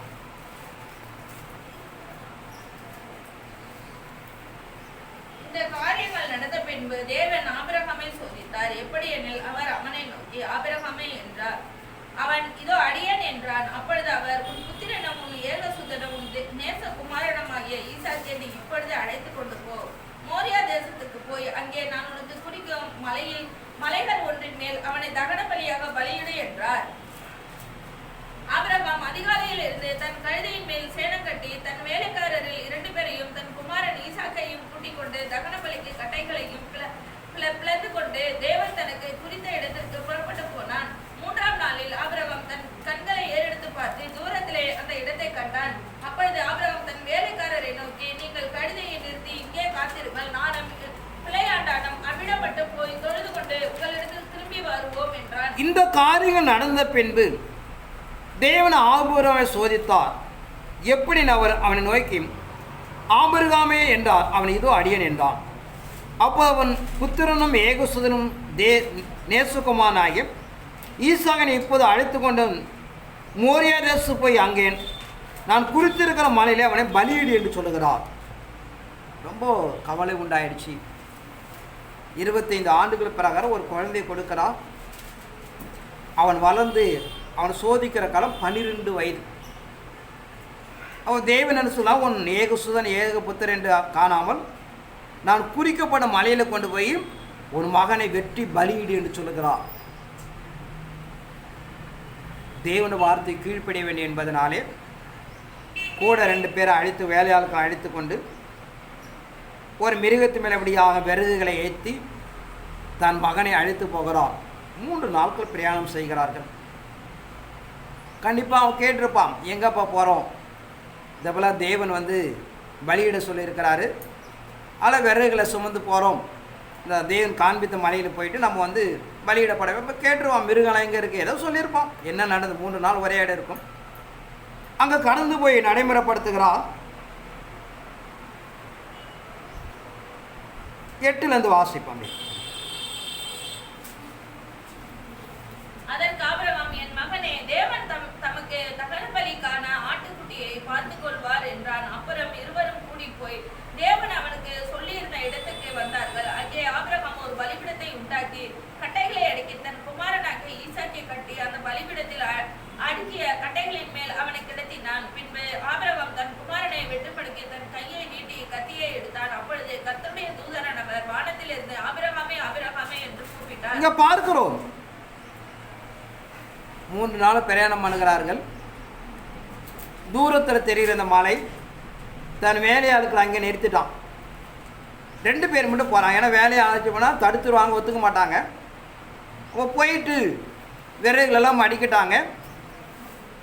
ஈசாக்குடைய கையும் காலும் கட்டி அவனை படுக்கையில் போடுகிறான். அந்த பலிப்பிடத்தில் எவ்வளோ பிள்ளை வளர்த்துருக்கா பாருங்க, 12 வயசு. அதற்கு அவன் மறுப்பு தெரிவிக்கலை. ஆபிரகாம் வயசானவன், கிட்ட 112 வயசு ஆயிடுச்சு. தள்ளி விட்டுருவா என்ன பண்ணியிருக்கலாம், ஓடி இருக்கலாம். அவன் தன் தாப்புடைய வார்த்தைக்கு ஒருபோதும் மறுக்கலை. அது 2 சம்பவம் உண்டு. ஏன் 12 வயசு சின்ன பிள்ளையில் கொண்டு போயிருக்கலாம். சின்ன பிள்ளையில் கொண்டு போயிருந்தால் என்ன நடந்தது என்று ஈசாக்கு தெரியாத போயிடும். இன்னும் ஒரு கொஞ்சம் முதிர்வை, என்ன கொஞ்சம் வயசு அதிகமாக கொண்டு போனாலும் அவன் தகப்பனை தள்ளி விட்டு ஓடிடலாம். இப்படி நிறைய அர்த்தங்கள் உள்ள அடங்கி இருக்கிறது. அதில் ஒரு நடுத்தரமான வயசில் கொண்டு போகிறார். அவன் ஓரளவுக்கு அந்த காரியத்தை அறிந்து கொள்ளப்பட வேண்டும் என்பதற்காக அப்படி கொண்டு போய் அதை நடைமுறைப்படுத்துகிறான். அவன் தன் மகனை கட்டி தன் அருவாளை எடுத்து ஓங்கி வெட்ட போகிறான். அங்கே ஒரு சத்தம் உண்டாகிறது, உன் மகனை பலியிடாதே. அந்த சத்தத்துக்கு திரும்பி பார்க்குறான். ஒரு புதரில் ஒரு ஆடு அங்கே நிற்கிறது. அந்த ஆட்டை கொண்டு போய் பலியிடுன்னு சொல்லிட்டு ஆட்டை பலியிட்டு 2 பேர் கடந்து போகிறாங்க. வீட்டுக்கு போயிட்டாங்க. போயிட்டு அம்மா கேட்டிருப்பாளையா, என்ன பண்ணீங்க, என்ன செய்யுன்னு சொல்லிட்டு அவன் கதையை நடந்து சொல்கிறான். என்னை அப்பா அழைச்சிட்டு போனார், இவர் கட்டி என்னை வெட்ட போனாருன்னு சொன்ன பிறகு அன்றையோடு அவள் தன்னை விட்டு போயிடுறான். கிட்டத்தட்ட 25 ஆண்டுகள் பிரிஞ்சு போயிடுறான். 23ஆம் அதிகாரம் 1லேருந்து வாசிப்போம். சாராள் 127 வருடம் உயிரோடு இருந்தாள். இவ்வளவே சாராளுடைய வயது. கானான் தேசத்தில் உள்ள எபிரேன் என்னும் கிரியாத் அர்பாவிலே சாராள் பறித்தாள். அப்பொழுது ஆபிரகாம் வந்து சாராளுக்காக புலம்பி அழுதான். பின்பு ஆபிரகாம் பிரேதம் இருந்த இடத்திலிருந்து எழுந்து போய் ஏத்தின் புத்திரரோடே பேசி, நான் உங்களிடத்தில் அந்நியனும் பரதேசியுமாய் இருக்கிறேன். என்னிடத்தில் இருக்கிற இந்த பிரேதம் என் கண்முன் இராதபடிக்கு நான் இதை அடக்கம் பண்ணுவதற்கு உங்களிடத்தில் எனக்கு சொந்தமாக ஒரு கல்லறை பூமியை. சாராள் 127 வருஷம் உயிரோடு இருந்தால். இவ்வளவே சாராவுடைய வயது. கானான் தேசத்தில் எபிரோன் என்னும் கீரியாத் அர்பாவிலே சாராள் மரித்தாள். அப்போது ஆபிரகாம் வந்து சாராளுக்கு புலம்பி அழுதா. அந்த நிகழ்வு நடந்த பிறகு என்னை ஒரே குமாரனை விட்டு கொலை செய்ய போனா என்று சொல்லி அவள் தன் கணவனை விட்டு பிரிஞ்சு போயிட்டான். 25 ஆண்டுகள். எப்படி சாராள் மேல் 25 ஆண்டு வனாந்தர பிரயாணத்தில் குடும்ப வாழ்க்கை அவ்வளோ பிரியமா. நீங்கள் சாராள் ஆபிரகாம் வாழ்க்கையில் பார்த்தா அவ்வளவு பாசத்தில் இருப்பாங்க. எலும்பும் சதையும் போல தன் கணவனை ஆண்டவன் என்று கூப்பிடுவாள். அப்படின்னா எவ்வளவு அவளுக்கு நட்பு பாருங்கள். தன் கணவனை ஆண்டவன் என்று கூப்பிட்டான். இப்படிப்பட்ட 2 பேரும் 25 ஆண்டுகள் அவ்வளவு அந்நியோன்யமாக காணப்படுகிறார்கள். அதற்கு பதிலாக அப்படியே தேவன் ஒரு நிலையை உருவாக்குறான். 25 ஆண்டுகள் பிரிந்து காணப்படுகிறார்கள். அவள் அங்கே போய் மரித்து போகிறார் கேள்விப்பட்டு மரணத்தில் தான் போய் சாராளை பார்க்குறார். பார்த்து அங்கே அழுது புலம்பி அவளை அடக்கம் பண்ணுவதற்கு அவர் இடத்தை தேடுகிறான் என்று பார்க்கிறோம். ஆனால் இறைமார்க்கம் என்பது தெய்வ சன்னிதானத்தை ரொம்ப தெளிவாக கடந்து போகணும். கடவுளான மனிதனை மனுஷன் நேசிக்கவனான்னு சொல்லலை. ஒரு மனிதனுடைய எதிர்நிலை எதுவோ அதுதான் மாறுகிறது வாழ்க்கையில். அதனால் தெய்வனும் சார்ந்த இறைமார்க்கம் நம்ம கடந்து போகும்போது எல்லாமே நமக்கு அனுகூலம் உண்டாகும். ஒரு ஒற்றை நிலையில் எங்களுக்கு கடந்து போகும்போது பார்த்தீங்கன்னா அது நமக்கே பாதகமாக மாறிடும். அதனால் தெய்வ சமுதாய இறைமார்க்கத்துக்குள்ளாக நம்முடைய நிலைகள் இறைமார்க்க நடைமுறைப்படுத்துகிற பிரகாரம் ஒரு தெளிவான நிலைகள் நாம் கடந்து போகப்பட வேண்டும். வேதம் சொல்லுகிற பிரகாரம் நாம் இந்த பூமிக்குள்ளாக அன்பில் மாத்திரம் கடனாளியாக இருக்கணும். ஆகிய எந்த ஒன்றுகளும் கடனாலே இருக்கக்கூடாது என்று சொல்கிறது. அது பாவமாக இருக்கலாம், சாவமாக இருக்கலாம், பொருளாசர் எதுவே நாம் அடிமைப்படக்கூடாது என்று சொல்கிறது. இறைத்தன்மை அன்பு என்பது 2 பிரிக்கலாம். ஒன்று தேவனுடைய வார்த்தை, ஒன்று நாம் செய்கிற கடமைகளை சார்ந்த விஷயங்கள். இப்படிப்பட்ட நிலைகளை நாம் சார்ந்து கடந்து போகும்போதும் அது பூமிக்குள்ளாக ஒரு நல்ல நிலைகளை கொடுக்கும். நீ வேதத்தில் பார்த்தீங்கன்னா நடைமுறை நிறைய சம்பவங்கள் இருக்கிறது. எனக்கு தெரிய திரும்பவாசலில் ஒரு சகோதரி இருந்தாங்க. இதெல்லாம் எப்படி நாம் யோசிக்கவும் முடியாது. அவங்க கருவடை வாரம் பண்ணுவாங்க. ஞாயிற்றுக்கிழமை தான் சந்தை. எங்கன்னா நம்முடைய மயிலாடுதுறை மேம்பாலத்து பக்கத்தில் ஒரு சந்தை இருக்கும். அதில் ஞாயிற்றுக்கிழமை தான் சந்தை போடுவாங்க. கணவர் இல்லை, 2 பிள்ளைங்க. அப்போது நல்லா கடவுள் பாசமாக இருப்பாங்க. இருந்து என்ன ஞாயிற்றுக்கிழமை வர முடியாது. இப்போ நான் கூட சொன்ன விஷயம் நான் பார்த்தேன், ஞாயிற்றுக்கிழமை வந்து புறக்கணிக்காதீங்க. அது கடவுளுடைய நாள், நமக்கு சொந்தமல்ல. எதை தவிர்க்க முடியாது, 1 நாள் 2 நாள் இருக்கலாம். தொடர்ந்து நாம் அதை மேற்கொள்வது என்பது சரியான நிலை இல்லை. ஒன்று ஒரு ஞாயிற்றுக்கிழமை வந்து ஒரு ஞாயிற்றுக்கிழமை கூட வராமல் இருக்க பரவாயில்ல, அவங்களுடைய நிலைக்கு சொந்த ஒரு ஆலோசனை கொடுக்குறோம். ஆனால் ஞாயிற்றுக்கிழமை நம்ம வந்து ஒமிட் பண்ணுவது நிச்சயமாக தவறு. தெய்வ பார்வையில் நம்ம பாதுகாப்பு இருக்காதுமா அப்படின்னு சொல்லியாச்சு.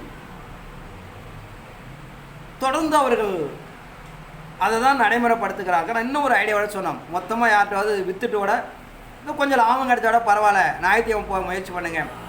ஏன்னா இறைமார்க்கு என்பதனால அதை நம்ம விடக்கூடாது, பாதுகாப்பும் நல்லா இருக்காது அப்படின்னு சொல்லிட்டு தொடர்ந்து அவர்கள் கடந்து போகிறார்கள். நிறைய வருமானம் கிடைக்கிறது. நிறைய பவுனு பணமெல்லாம் வச்சுட்டு திருமணம் கடலுக்கர ஓரத்தில் அவங்க ஒரு வீடு, அதெல்லாம் ஒரு நம்பிக்கையான வீட்டில் தான் அங்கே கொடுத்துட்டு அங்கே போய் தங்கியிருக்கிறாங்க. சுனாமி வருகிறது. சுனாமி வந்து அந்த கடலுக்கரை ஒட்டி அந்த வீடு அப்படியே உள்ளே வந்து அந்த இருக்கிற எல்லா பொருளும் அழிட்டு போயிடுச்சு. அவங்க வச்சுருந்த ஒரே ஒரு சூர்கஸ் பட்டியும் போயிடுச்சு. அந்த நிகழ்வு பார்த்து நம்மளால் மறக்க முடியாது. பொட்டி போயிட்டுருக்கு, அவங்க அந்த பொட்டியை பிடிக்கிறது போகிறாங்க. 2 பேருக்குள்ள கேப்பு பார்த்தீங்கன்னா 1 அடி தான் இருக்குது. பொட்டியை பிடிக்க போனால் ஆளை தூக்கிட்டு போன போல இருக்குது. இப்படியே ஒரு 10 நிமிஷம் போராட்டத்துக்குள்ளே அந்த பொட்டியை காப்பாற்ற போயிருக்கிறாங்க. முடிவு என்னான்னு பார்த்தீங்கன்னா, ஆனால் பொட்டியை பிடிக்க முடியல, பொட்டி போயிடுச்சு.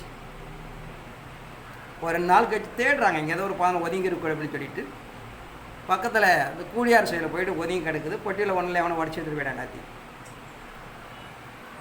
ஆனால் நாம் பிரயாசப்பட்டு கஷ்டப்பட்டு எவ்வளோ உழைத்த பார்த்தீங்கன்னா நம்ம கண்ணுக்கு முன்பாக போகுது இந்த விஷயங்கள். ஒன்று பொட்டியை காப்பாற்றினா உயிர் போயிடும், உயிர் வேணால் பொட்டியை விட்டு ஆகணும். இந்த இந்த நிலை கண்ணுக்கு முன்பாக நடந்த ஒரு விஷயங்கள். இதை நாம் எப்படி யோசிப்பதெல்லாம் சொல்ல முடியாது. இறைமார்க்கம் என்பது நாம் தேவ சமயம் முக்கியமானது. நமக்கு அது கேட்ட நிலை போயிடும். இப்படி தொடர்ந்து நாம் நிறைய விஷயங்கள். எனக்கு தெரிஞ்ச ஒரு சிபிஎம் குடும்பம், 2 பையன் 2 பொண்ணு, 2 பையன் 1 பொண்ணு. அந்த பொண்ணு வந்து திருமணம் பண்ணி கொடுக்குறாங்க. 2 பேருமே நல்லா வசதியான குடும்பம், 2 பேரும் எம்ப்ளாயி. நான் என் பொண்ணு கார் வாங்கி தரேன், ஏதோ பவுனு நிறைய தரேன்னு சொல்லியிருந்தாங்க. ஏதோ கொஞ்சம் பவுனு கொடுத்தாங்க. ஆனால் கார் வாங்கி கல்யாணம் திருமணம் பண்ணி ஏமாற்றிட்டாங்க. 2 பேருக்கும் நிறைய வருமானம் வருகிறது, சொத்து இருக்கிறது. இருந்தாலும் என்ன பண்ண பார்த்தீங்கன்னா கொடுக்கல, ஏமாற்றிட்டாங்க. போய் அவங்க வந்து கொஞ்சம் ஆவிக்குள்ளே வளர்ந்த குடும்பம் இருந்தாலும் அதை விட்டுட்டாங்க, போனால் போன்னு சொல்லிட்டு. அவங்க பையன் 2 பையன், மூத்த பையனை கல்யாணம் அடிச்சு இளைய பையனுக்கு வந்து திருமணம் பண்ண போகிறாங்க. அவனுக்கு பண்ண போகிற அந்த குடும்பம் பார்த்திங்கன்னா அதுவும் கொஞ்சம் நல்ல வசதியான குடும்பம். 2 பேரும் எம்ப்ளாயி. 20 லட்ச ரூபா பணம் தரேன்னு சொல்லிட்டு பேச்சுவார்த்தை நடத்துகிறாங்க. நடத்தி திருமணம் நடக்குது. ஆனால் 20 லட்சம் ஏமாற்றிட்டாங்க. என்ன சொல்கிறேன்னு பார்த்தீங்கன்னா, தான் பொண்ணுக்கு செய்கிறது ஏமாத்தின நீ தான் பையனுக்கு என்ன நடந்துச்சு? 20 லட்சம் தரேன்னு சொல்லிட்டு அவன் பொண்ணு வீட்டுக்காரன் கொடுக்கல, நீ வரையும் கொடுக்கல. இதெல்லாம் எதற்கு நம்ம ஒப்பிடுறோம் பார்த்தீங்கன்னா, நாம் என்ன விதைக்கிறோமோ அதுதான் வாழ்க்கை. தான் பொண்ணுக்கு சேர்ந்து தன் பொண்ணு வீட்டை ஏமாத்தின நீ தன் பையனுக்கு மட்டும் கிடைச்சிருமா? இன்னை வரைக்கும் இல்லைன்னு வச்சுக்கொள்ளுங்களா. எதற்காக இதெல்லாம் ஒப்பிடுறோன்னு பார்த்தீங்கன்னா, இதெல்லாம் நமக்கு ஒரு முன்மாதிரி. நம்மளோட வாழ்க்கையில் இறைசமம் நினைப்படுத்தும் ஜாக்கிரதையாக இருக்கப்பட வேண்டும். ஏன்னா வேதம் நம்ம சொல்லுகிறது. சங்கீதம் 15ஆம் அதிகாரம் 1 வாசிப்போம்.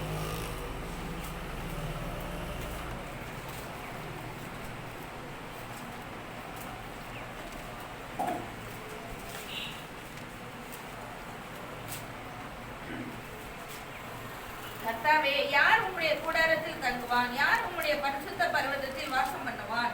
உத்தமனாய் நடந்து நீதியை நடப்பித்து மனதார சத்தியத்தை பேசுகிறவன் தானே. அவன் தன் நாவினால் புறங்குறாமலும் தன் தோழனுக்கு தீங்கு செய்யாமலும் தன் அயலான் மேல் சொல்லப்படும் நிந்தையான பேச்சை எடுக்காமலும் இருக்கிறான். ஆகாதவன் அவன் பார்வைக்கு தீர்ப்பானவன். கர்த்தருக்கு பயந்தவர்களையோ கனம் பண்ணுகிறான். ஆணையிட்டதில் தனக்கு நஷ்டம் வந்தாலும் தவறாது இருக்கிறான். கர்த்தவை யார் உம்முடைய கூடாரத்தில் தங்குவான்? யார் உம்முடைய பரிசுத்த பர்வத்தில் வாசம் பண்ணுவான்? உத்தமனாய் நடந்து நீதியை நடப்பித்து மனதார சத்தியத்தை பேசுகிறவன் தானே. அவன் தன் நாவினாலே புறங்குறாமலும் தன் தோழனுக்கு தீங்கு செய்யாமலும் தன் அயலான் மேல் சொல்லப்படும் நிந்தையை பேச்சு எடுக்காமல் இருக்கிறான். ஆகாதவன் பார்வைக்கு கீழ்ப்பானவன். கர்த்தருக்கு பயந்து இவர்களையும் கனம் பண்ணுகிறான். ஆணையிட்டு தன் நஷ்டம் வந்தாலும் தவறாக இருக்கிறான்.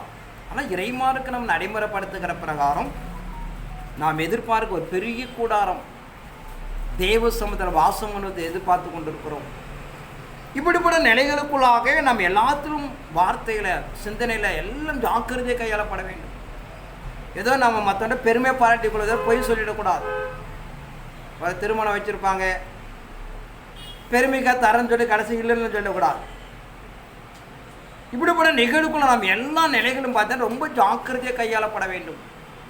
தேவன் நம்மை கண்காணித்து கொண்டு இருக்கிறார். அவருடைய பார்வைக்குள்ளாக இருக்கிறோம். ஒருபோதும் மாறாக நாம் நடைமுறைப்படுத்தி விடக்கூடாது. ஆனால் நாம் தேவனுக்கு பயந்து நாம் செய்கிற ஒவ்வொரு காரியப்படியாக நாம் நடைமுறைப்படுத்தப்பட வேண்டும். ஆனால் வேதம் வாக்கு மாறாதது. ஒரு கடவுள் இறக்கமுள்ளவர் தான், இல்லைன்னு சொல்லவில்லை. அதான் நாம் ஜாக்கிரதையாக நாம் நடைமுறைப்படுத்தப்பட வேண்டும். ஆகாம் எங்கள் ராஜாவோட வாழ்க்கை நடந்தால் வாசிப்போம். 1 ராஜாக்கள் 21ஆம் அதிகாரம் 1 வாசிப்போம். 1 ராஜாக்கள் 21ஆம் அதிகாரம் 1லிருந்து.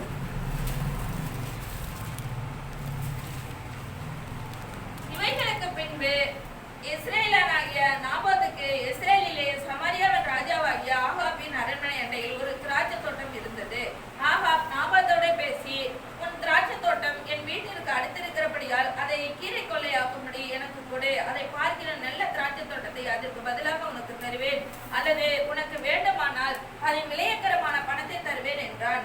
நாபோத் ஆகாபை நோக்கி, நான் என் பிதாக்களின் சுதந்திரத்தை உனக்கு கொடாதபடி கர்த்தர் என்னை காப்பாராக என்றார். இப்படி என் பிதாக்களின் சுதந்திரத்தை உமக்கு கொடேன் என்று இஸ்ரேலனாகிய நாபோத் தன்னுடனே சொன்ன வார்த்தைக்காக ஆகாப் சலிப்பும் சினமுமாய் தன் வீட்டிற்கு வந்து போஜனம் பண்ணாமல் தன் கட்டிலின் மேல் படுத்து தன் முகத்தை திருப்பிக் கொண்டிருந்தான். அப்பொழுது தன் மனைவியாகிய எசபேல் அவனிடத்தில் வந்து, நீர் போஜனம் பண்ணாதபடிக்கு உம்முடைய மனம் சலிப்பாய் இருக்கிறது என்ன என்று அவனை கேட்டதற்கு அவன் அவளை பார்த்து, நான் இஸ்ரேலனாகிய நாபோத்தோட பேசி, உன் திராட்சை தோட்டத்தை எனக்கு விலையக்கரமாக கொடு, அல்லது உனக்கு ராசியானால் அதற்கு பதிலாக வேறே திராட்சை தோட்டத்தை உனக்கு தருவேன் என்றேன். அதற்கு அவன், என் திராட்சை தோட்டத்தை உமக்கு கொடமாட்டேன் என்று சொன்னான் என்றார். அப்பொழுது அவன் மனைவியாகிய இசபேல் அவனை நோக்கி, நீ இப்பொழுது இஸ்ரவேலின் மேல் ராஜ்யபாரம் பண்ணுகிறவர் அல்லவா? நீ எழுந்து போஜனம் பண்ணி மனமகிழ்ச்சியா இரும். இஸ்ரேலனாகிய நாபோத்தின் திராட்சை தோட்டத்தை நான் உமக்கு கொடுப்பேன் என்று சொன்னார். இவைகளுக்கு பின்பு இஸ்ரேலனாகிய நாபோத்துக்கு இஸ்ரேலே சமாரின் ராஜாவாகிய ஆகாபின் ராஜா அரண்மனை அண்டையில் ஒரு திராட்சை தோட்டம் இருந்தது. ஆகாப் ராஜா அவனுடைய அரண்மனை இருக்கிறது. அது மத்தியில் பார்த்தீங்கன்னா நாபோத்தில் ஒரு திராட்சை தோட்டம் இருக்கிறது. அது அவனுக்கு இடையூறாக இருப்பதனாலே அவன் சொல்லுகிறான், இந்த திராட்சை தோட்டத்தை எனக்கு கொடுத்துரு, இதை விட அவன் 2 மடங்கு என்ன பண்ணுறேன், ஒரு நல்ல நிலத்தை அவனுக்கு வாங்கி தரேன். ஏன்னா ராஜா அந்த தேசத்து பெரிய அதிபதி. அவனுடைய அரண்மனை மத்தியில் ஒரு சின்ன இவனுடைய ஒரு தோட்டம் இருக்கிறது.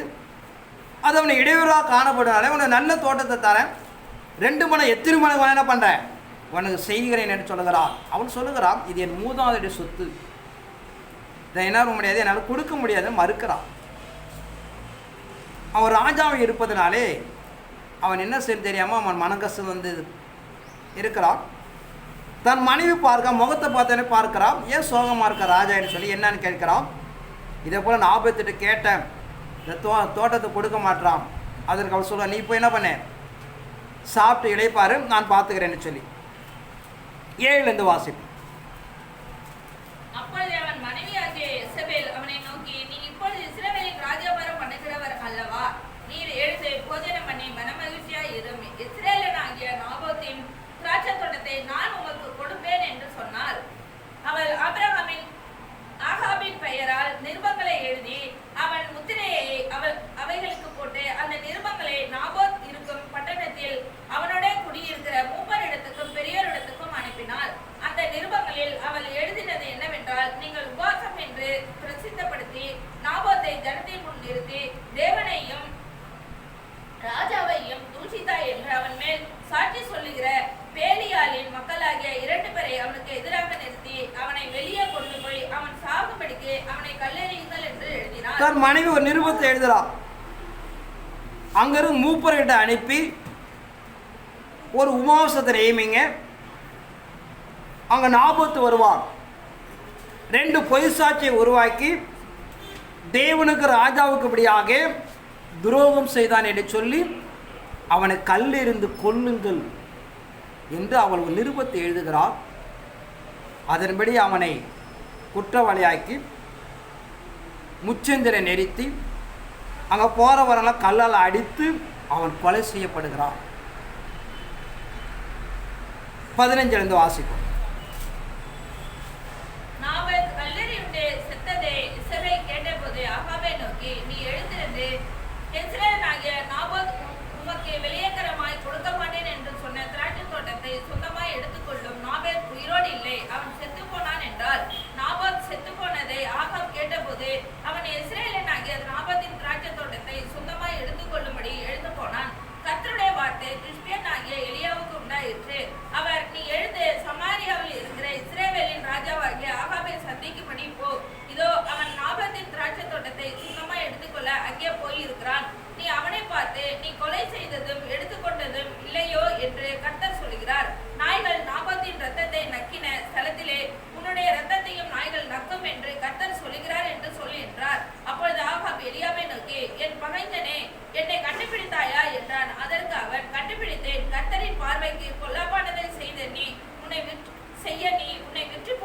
இங்கே பார்க்கிறோம், தன் மனைவி சூதகமான ஒரு காரியங்களை செய்து நாபோத்தைப்படியாக கொலை செய்கிறார். தன் மனைவி போய் தன் ஆகாப் ராஜர் சொல்லுகிறார்,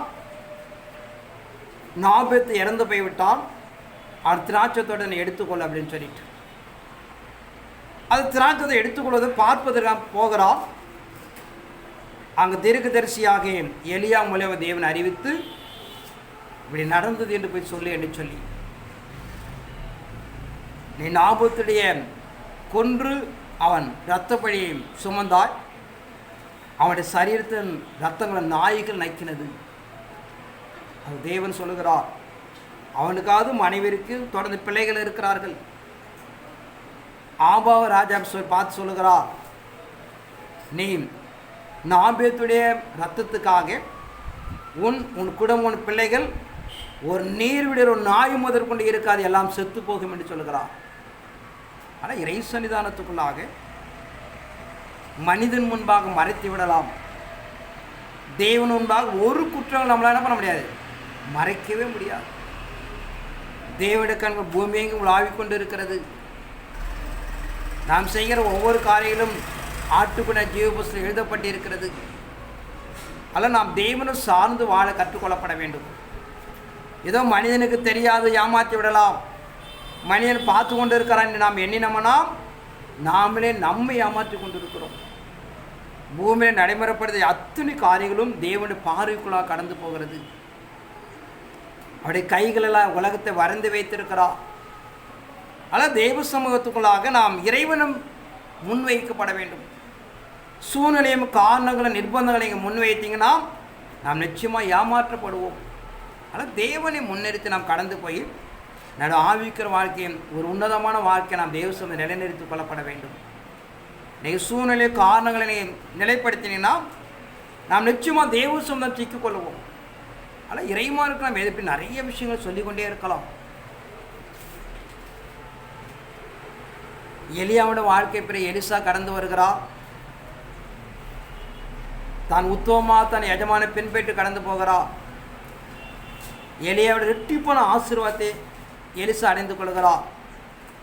அவருக்கு ஊழியக்காரனக்கானபடி கேயாசி பொண்ணுக்கு பொருளுக்கு ஆசைப்பட்டு நாகமாடி குஷ்டத்துக்கு ஆளாகுகிறான் என்று பார்க்கிறோம்.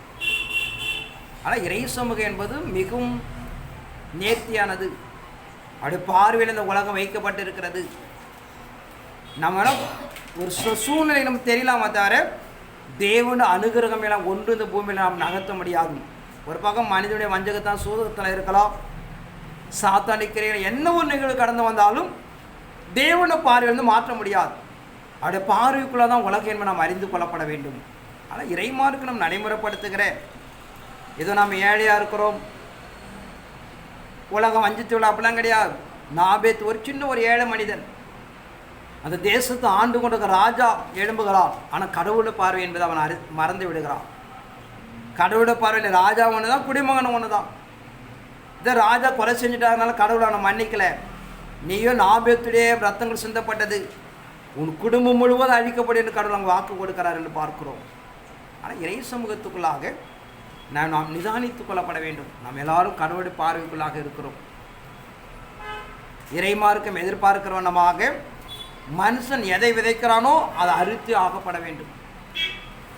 கடவுளை இறக்கமுடையவர் என்பதனாலே கொஞ்சம் மாற்றி கொடுக்குறார். தொடர்ந்து நீங்கள் பார்த்தீங்கன்னா ஆகாப் ராஜா போய் அழுகுறான், ஆண்டவரே என்னை மன்னிச்சிருன்னு சொல்லிட்டு அங்கே ஒரு இறக்கம் பாராட்டுறார். இது உன் சந்ததியில் நடக்காமல் உன் பிள்ளைகளை சந்ததியில் நடக்கும்னு சொல்லி போயிட்டார். அதுவும் மாதிரி இறங்குறார் பாருங்க. ஆனால் இறை சன்னிதானத்துக்குள்ளாக தெய்வ சமயம் என்பது நம்மை உற்று கவனித்து கொண்டு இருக்கிறது. அவர் சமூகத்தில் ஒன்றும் நாம் விலகி போயிட முடியாது. அது நீங்கள் அழைக்கப்பட்ட அழைப்பை நாம் தேவனுக்கு உத்தமமாக உறுதியாக உற்சாகமான பின்பற்றி நாம் காலங்கள் நேரங்களை அறிந்து தேவ பின்பற்ற மூலம் நிச்சயம் நமக்கு அவர் 1000 தலைமுறைக்கு இறக்க செய்யணும்னு சொல்லியிருக்கிறார். பேதரு கேட்கிறார், நாங்கள் எல்லாத்தையும் விட்டு வந்தோம், எங்களை என்னத்தை கொடுப்பேர், என் நாமது மனைவி பிள்ளைகள் எதை இழந்தாலும் 100 மடங்கு இம்மையில் கொடுப்பேன்னு சொல்லுகிறார். அதான் தேவநாமத்தை நாம் எதை அர்ப்பணிக்கிறோமோ அது இம்மையிலும் மறுமையிலும் இப்படியா தேவன் நம்ம கொடுக்குறேன்னு வாக்கு கொடுத்துருக்கிறார். ஏன்னா அவர் வாக்கு மாறாத தேவன். காலங்கள் சூழ்நிலை கொஞ்சம் ஒத்தி போகாம தவிர அவர் சொன்னது தான். ஆனால் இப்படிப்பட்ட நிலைகள் காணப்படுவனாலே ஒரு பாடுள்ள பூமிக்குள்ள வாழ்க்கையில் வாழ்ந்து கொண்டு இருக்கிறோம். துன்மார்க்க உலகம் நம்மை அச்சுறுத்துகிறது, போராடுகிறது, மேற்கொள்கிறது. ஆனால் தேவனை பாடுறது ஒருவனும் தப்ப முடியாது. தேவன் சீக்கிரம் வரப்போறார் என்பதனாலே உங்களுக்கு கொடுக்கப்பட்ட காலங்களும் சமயங்களும் பயன்படுத்தி ஒரு புத்தி உள்ள தேவன் பிரியமான ஒரு வாழ்க்கை வாழ்ந்தும் தேவனை சந்திக்கும்படி தேவன் வந்து கேட்டுக்கொண்டும் தேவனது வார்த்தை ஆசீர்வதிப்பாராக. ஆமாம்.